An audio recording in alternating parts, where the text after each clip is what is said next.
Hi అండి, welcome to our channel cooking with Hima. ఈరోజు వీడియోలో మునక్కాయ టమాటా కర్రీని నేను ఎలా ప్రిపేర్ చేస్తానో చూపిస్తానండి.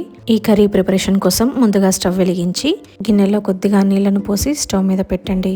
సుమారుగా 3 ఇంచుల పొడవు కట్ చేసుకున్న 3 మునక్కాయలను శుభ్రంగా నీళ్ళలో కడిగి మరుగుతున్న నీళ్ళలో వేసి చిటికెడు పసుపు, చిటికెడు ఉప్పు వేసి లో ఫ్లేమ్లోనే 50% దాకా కుక్ చేసుకొని పక్కకు పెట్టేసుకోండి.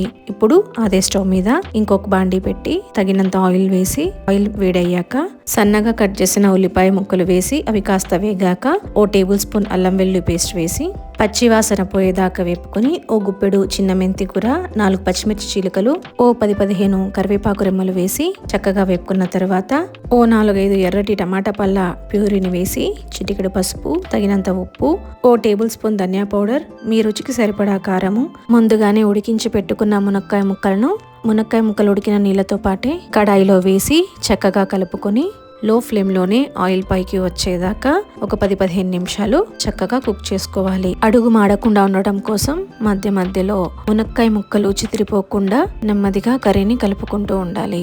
మునక్కాయ ముక్కలు పూర్తిగా ఉడికిపోయి ఆయిల్ అంతా పైకి తేలాక గుప్పెడు కొత్తిమీరను వేసి ఇంకో 2 నిమిషాల పాటు మగ్గించుకున్న తర్వాత స్టవ్ ఆఫ్ చేసి సర్వింగ్ బౌల్లో వేసి కర్రీని సర్వ్ చేసుకోవడమే. ఇంతేనండి, ఎంతో టేస్టీగా ఉండే టమాటా మునక్కాడ కర్రీ రెడీ అయిపోయింది. ఈ వీడియో మీకు నచ్చితే లైక్ చేసి మీ ఫ్రెండ్స్ అండ్ ఫ్యామిలీ మెంబర్స్కి షేర్ చేసి అలాగే మన ఛానల్ని సబ్స్క్రైబ్ చేసుకోండి.